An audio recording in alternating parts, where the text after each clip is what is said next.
Ladies and gentlemen, dear friends of Classical Archives, my name is Ysay.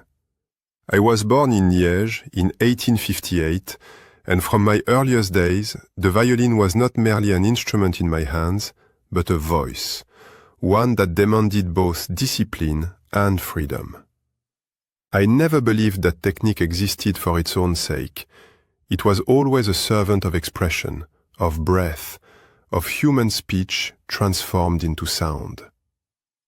I grew up steeped in the great traditions of the violin, studying the classics with reverence, yet always searching for something more personal, more alive.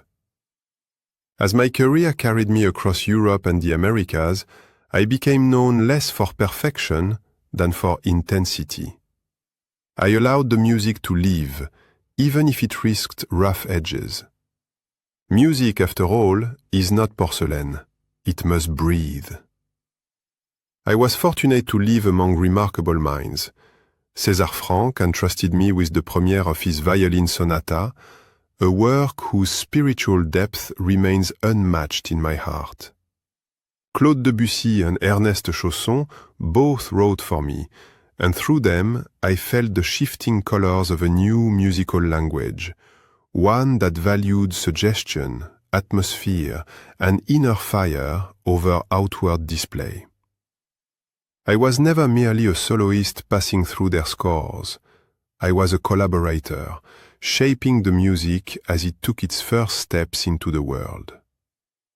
As a composer, I came late, but with urgency. My 6 sonatas for solo violin were written not as academic exercises, but as portraits, each dedicated to a violinist whose voice I admired.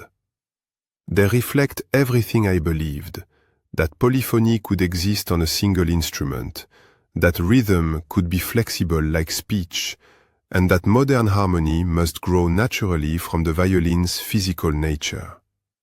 These works were born from experience, aching hands, changing technique, and a lifetime of listening.